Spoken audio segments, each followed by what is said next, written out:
welcome back to my channel. My name is Haven, and today I am going to be teaching you all about how to get your short story published.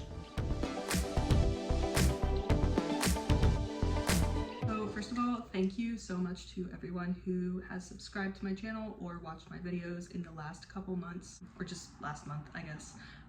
Really, there are a lot of you here now, to me at least, and I really appreciate every single person who has commented or subscribed or liked my videos or interacted in any single way. It's been really nice talking to people and getting to know people, and I really appreciate it. So today I figured I would talk to you guys a little bit about short stories. If you have ever tried to get a short story published, you know how incredibly difficult it is. It is really an uphill battle. So if you have a short story published, first of all, congratulations, because that is a very difficult thing to do, and honestly more difficult than a lot of people would expect. I decided to make this video because I am newly a fiction editor at my university's literary magazine. It's been described as like a mid-tier literary magazine, definitely not one of the most prestigious ones that you could get published in, but not the easiest to get published in either.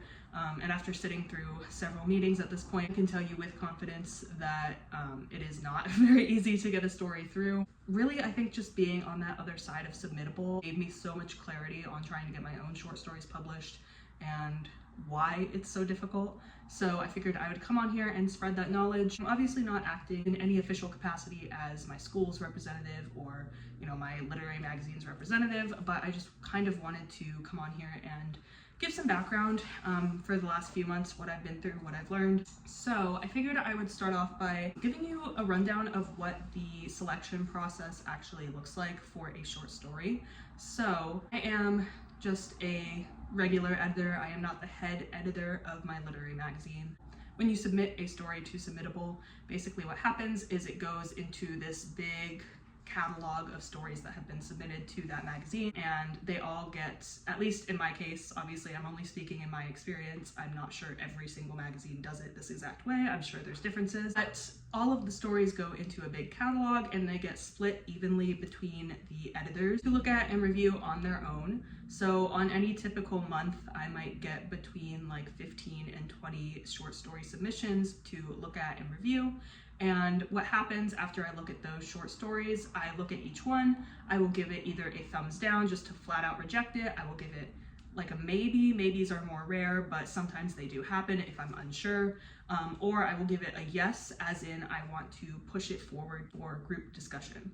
So for me to give a story a yes, kind of just some basics, what I'm looking for when I reject versus when I give a yes. Obviously, I think grammar and like general language are the first things I will look for. If you look at like the first page of a story and the grammar's not there, it's obviously not going to be there for the rest of the story. So like on a very basic level, grammar is very important, and the voice of your story, making sure that you have a confident voice that can carry the story and that it's not, you know, looking like a high school creative writing assignment, which I don't mean that as like super derogatory thing, but just on the level that we would be able to publish it. So first level is just grammar. The ones that don't have good grammar or the type of grammar that we're looking for are rejected flat out, and they don't go for a group discussion. Now, if the grammar and the voice of the story is there, then I will continue reading, and if I'm, you know, hooked by the first page or first couple pages, I'll keep reading. What I'm looking for at that point is a story that either moves me or connects with me, or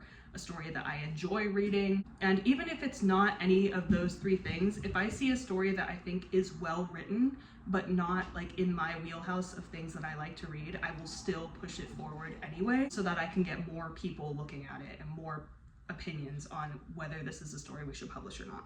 So, you know, even if it's not something that I am personally familiar with as an editor, as a writer, I pushed forward a story today that I was like, this isn't really my genre, but I can definitely see like the good qualities in it. I think there's, you know, a lot to be impressed by here, and I just need more people to look at it and tell me what they think of it. So that's kind of what I'm looking for at that point. So after, you know, I have my yeses and maybes and all of the other editors have their yeses and maybes, we will come together in a meeting and read all of those stories beforehand, all the ones that were pushed forward, and we will get together as a group and discuss them. After the group gets together, basically the person who voted yes on the story has to kind of defend what they think about the story, why they voted yes on it, like what they liked about it, and why they think it should be published, and everyone else pitches in and gives their thoughts and feedback. At this point, this is where a story a lot of times can get a soft reject. If people, you know, saw good qualities in it, but they don't think it's ready for publishing, which I'll elaborate more on that in a minute. But if people saw good qualities in it, but they don't think it's ready for publishing, they will maybe advocate for a soft reject where, you know, it's, we liked this, please submit more to us, but we ultimately did not choose the story for publishing. Something like that. That happens a lot.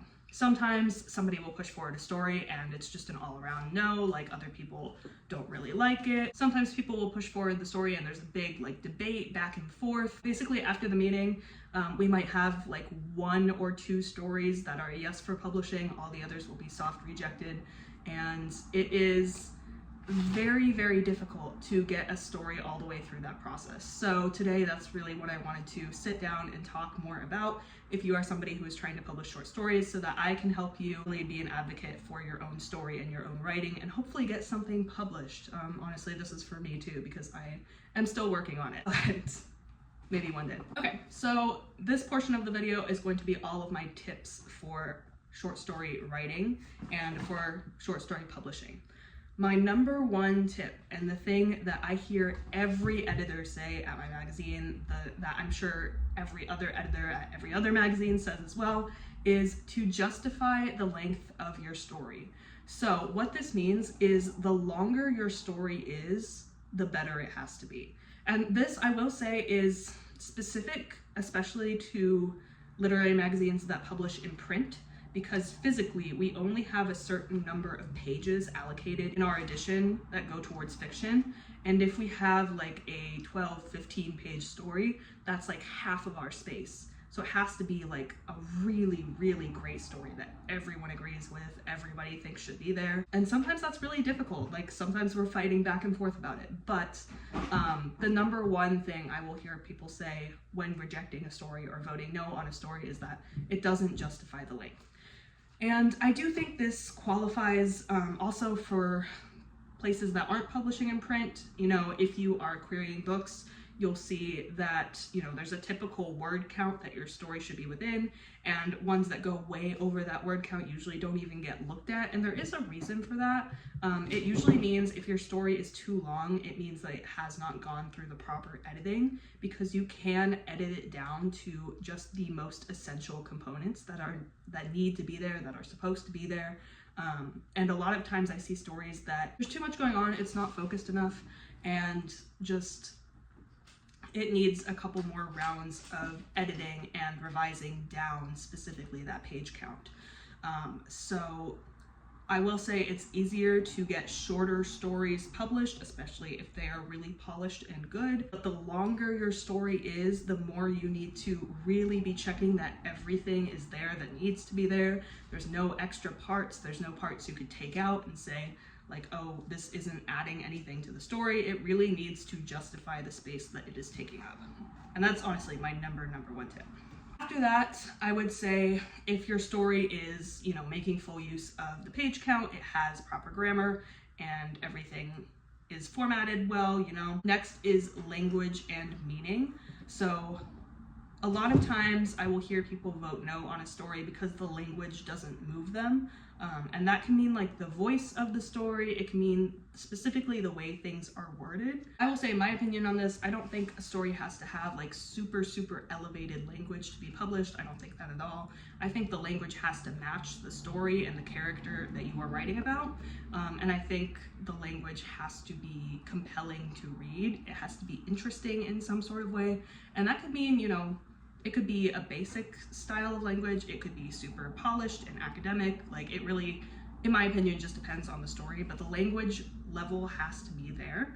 And then on top of that, the meaning also has to be there. There has to be some type of meaning or question to sit with, or connection back to the deeper world, you know, something that your story is trying to grapple with and tell the reader and ask the reader, you know. There have been a lot of stories pushed forward where we said, you know, this is great on the language level, this is like very nice to read, it flows really well, all the sentences are really well constructed and clever, and they're using so many like big words, but it doesn't mean anything. and that will kill the story faster than anything. It really has to be a story that, you know, either it has really lovable characters that you want to follow, or has some big question about the world, about life, about interiority, about relationships, you know, something that makes you want to read it again. The next tip is to make sure you're researching the publication that you are trying to get your story published in, and make sure it fits the vibe of the publication.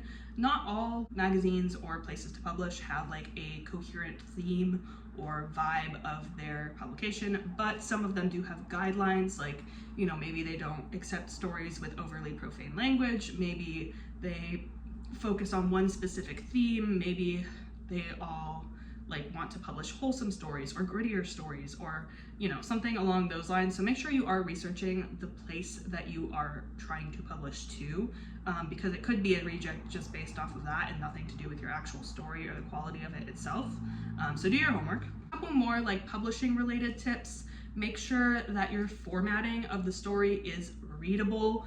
I say for our publication, there's like really no specific guidelines on how to format it. I've seen so many different formats. As long as it's readable, I don't care, but, you know, definitely check the place you're submitting to, because some places are stricter. But I have seen stories that like unfortunately look really, really good, but something gets messed up with the formatting and I literally physically can't read it to send for further review. So, and in that case, you know, if there's like an error on the manuscript, like I'm not the head editor. I'm not going to be like communicating to the person that sent it in, like, hey, there's a typo here, or like there's stuff that's messed up in your spacing and I can't read it. Like it's just going to be a reject, unfortunately, because we have so many stories to go through. I've seen a lot of stuff going around about cover letters, like, how do I write my cover letter? Does my cover letter matter? Do I have to have like all this prior experience, things like that?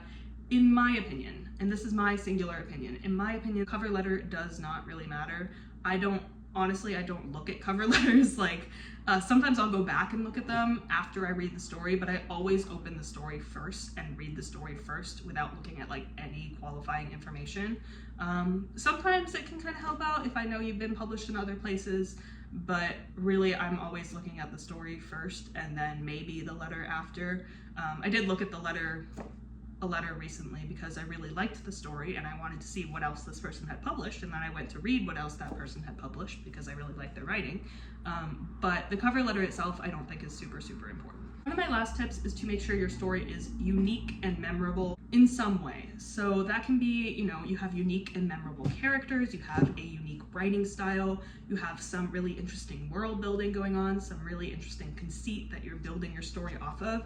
You want to make sure that your story is memorable. So the person who is your first reader after you submit this will keep coming back to it in their mind, keep thinking, okay, this one keeps sitting with me, I really want to push this one forward. Just something that you think is special about your story that deserves to be published. Unfortunately, even if you think your story is unique, I do see a lot of just similar things rotating around, or sometimes it's unique, but it's not polished enough. You know, there's a lot that goes into voting yes on a story and deciding to publish a story.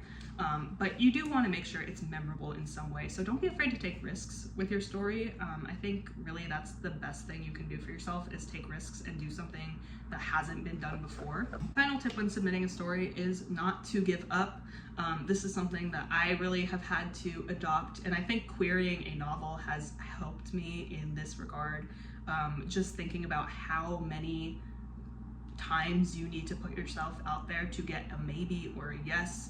But yeah, I see a lot of short stories come through that are really, really wonderful and amazing, and I can tell that, you know, the writer worked hard on them and it's a great story. It's just maybe not for us at that time.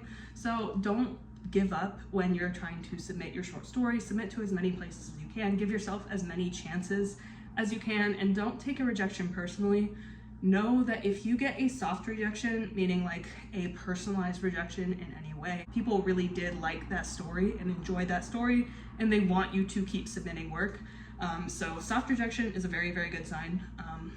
But hopefully some of that helped you when you are considering what to put into your short story or what to think about when submitting it for publication. And hopefully that gives you a little bit of insight to the other side of submittable, because I found it really interesting as somebody who both writes short stories and edits them. Thank you so much for watching, and I am excited to make more videos for you guys. Thank you so much to everybody who has subscribed so far, and I will see you in my next video. Thank you very much.